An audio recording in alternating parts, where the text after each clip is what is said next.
Hello, everybody. Dr. F. Scott Field here, and I'd like to introduce you to our newest sponsor. The NPTE Final Frontier is the review course that I wish was around when I took the board exam. For those of you who know my story, it took me a handful of times to pass that exam, and quite frankly, I really wish I had an exam review course around, just like the NPTE Final Frontier.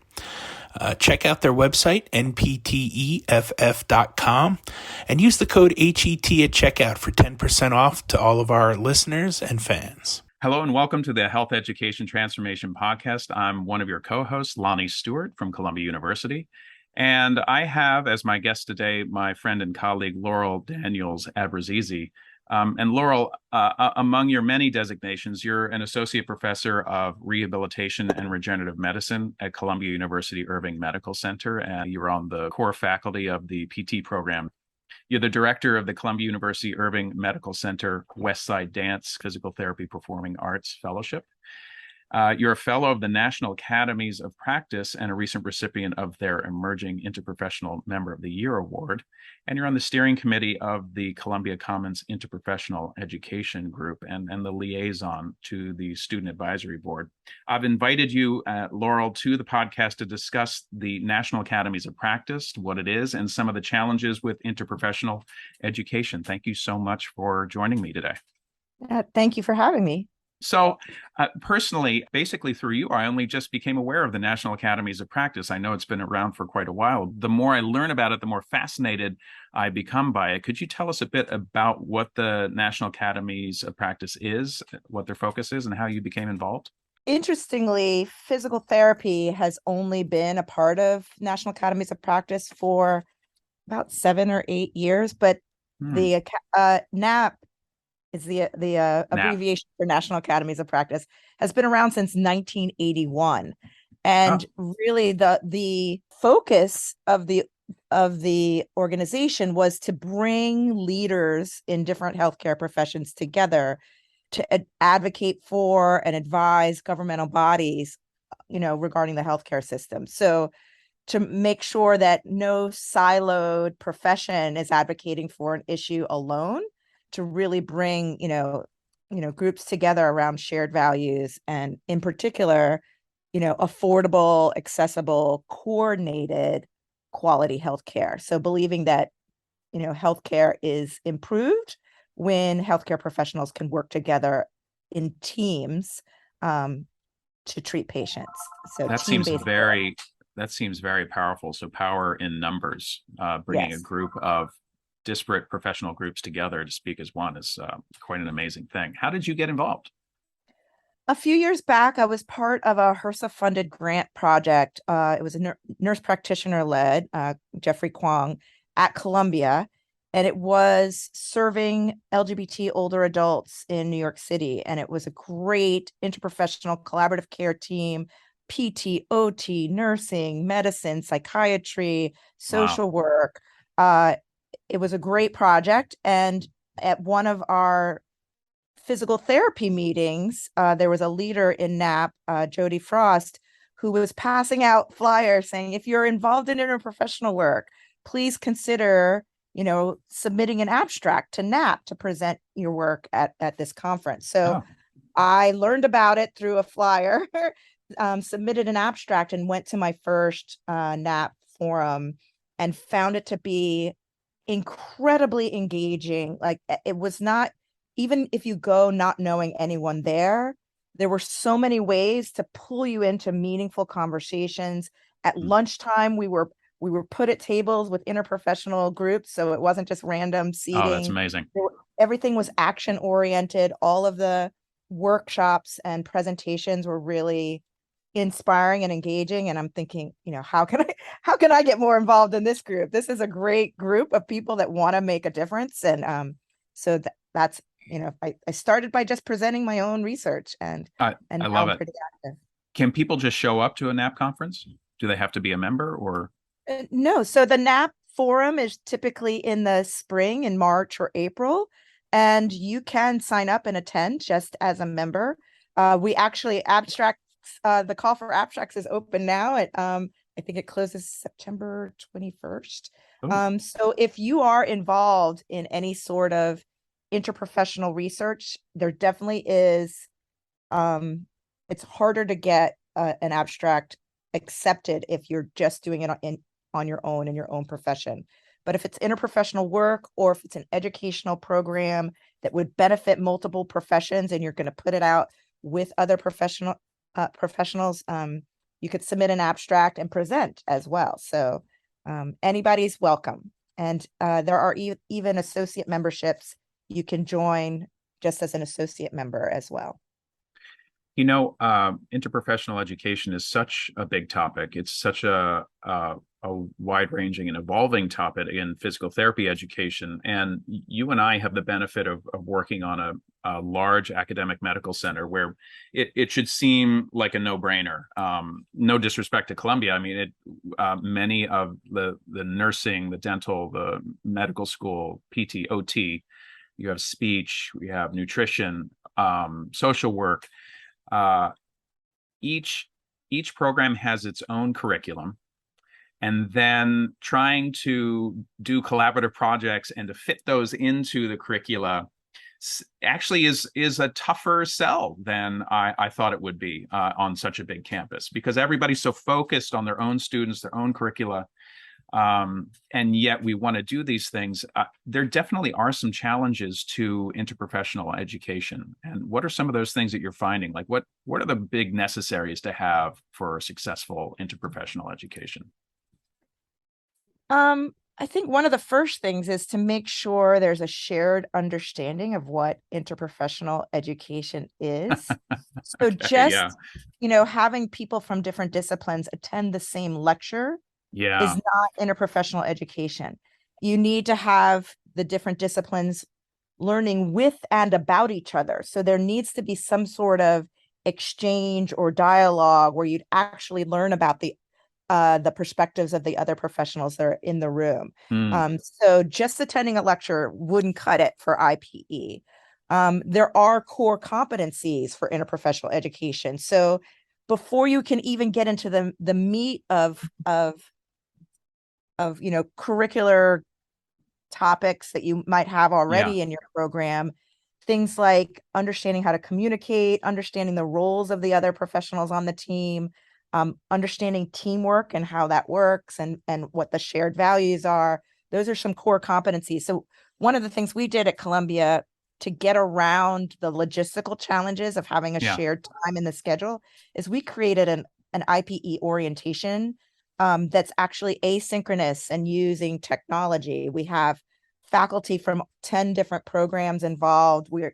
We put together groups of 8 to 10 students from 10 different programs that work together over 5 days on an interprofessional curriculum that introduces them to the other professions on the campus, roles, kind of challenging myths, going through a case study where you get to see the notes from all the different disciplines, and even a small unit around like structural determinants of health and identifying resources in our own Columbia community.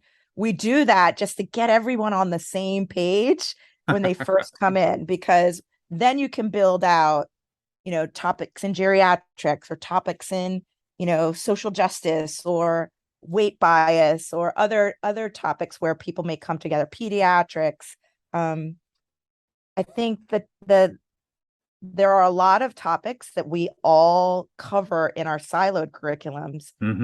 The challenge of coming together to get the different perspectives is usually logistics. It's usually time and space. And so it's necessary to have, I guess, quite honestly, the directorships of each of these programs to say we're going to prioritize this and make time for it in the schedule in a certain way. So laying the foundation of separating out, giving everybody the breathing space to be able to do these things. And that's, I would say that's a big chunk to achieve. Right. So there has to be a shared commitment to it to make it work. I think the other thing is too, I think didactic seminar style classes, even asynchronous, those are easier to do than the hands-on clinical practice experiences. So making sure there are opportunities to transition what you're learning in the classroom to real patient care and working with teams with patients, whether it be, patients that are sick or managing chronic conditions, or whether it's prevention and wellness models. But some of the programs that do that well actually have a curriculum that starts, in the classroom, maybe has some dedicated time set aside for interprofessional education, but then also has opportunities for teams to go out and work with patients together. And that really is the gold standard. It's where we're all trying to head to, really bring the patient care piece to life. I will say, talking about the patient care piece, I've had the privilege of working with Dr. Beth Barron in the simulation rooms in the Vagelos Educational Center. And that's just one day, but we have PT students, OT students, nursing, MDs, and social work. And they get to go into work with a standardized patient, an actor who's been trained, and essentially do discharge planning. And each of them has different information on the patient. So if one discipline charges ahead without acknowledging the other disciplines, it all gets messed up. And it's pretty great. So they come out, they have a debrief, and then they go back in and do it again. And I will say that the effect on the students across the board from each of the professions, they seem to be really energized after that process. They learn a lot. I love the simulation based experiences, opportunities to work with standardized patients. It feels very real there, but that debrief is so important, right? And the nursing school also has the simulation labs, and we've partnered with them for some standardized patient cases as well. The challenge again is the logistics of getting your entire class through that experience. It's a commitment of time and resources to make it happen, but it's a great learning experience. Absolutely. Only a certain number of students can go through. You need to pay these actors. There's a budget. There's time and money and resources, definitely. So that leads me to think of smaller programs. I was recently in Cherokee, North Carolina, and thinking about programs that don't have the benefit of being in a major metropolitan center where they could essentially go almost across the street to another partner to collaborate. Are you aware of some of the strategies that colleges or universities deploy when they're in more rural areas?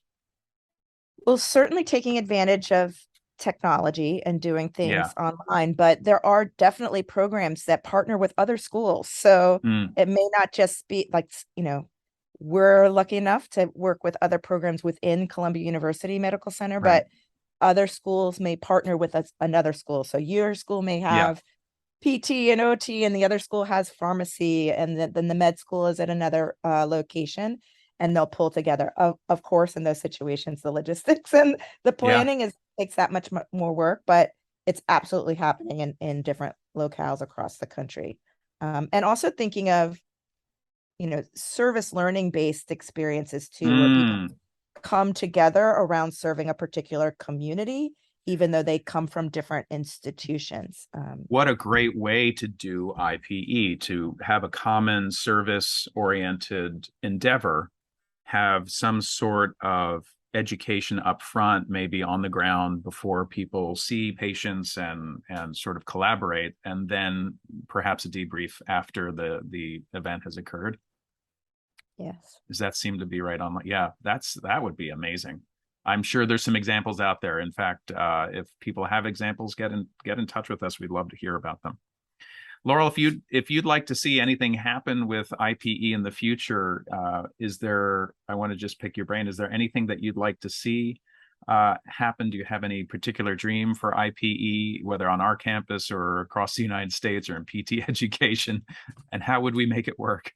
Well, what I'm appreciating in these past few years, there's been a lot more attention to the fact that racism is a public health threat, and a lot of the disparities or actually inequity that we see in healthcare is rooted in racism and other forms of oppression that are systemic, and although there's been evidence of this for a while. It really has been in the last few years that, health professional programs have been more committed to integrating education into their curricula.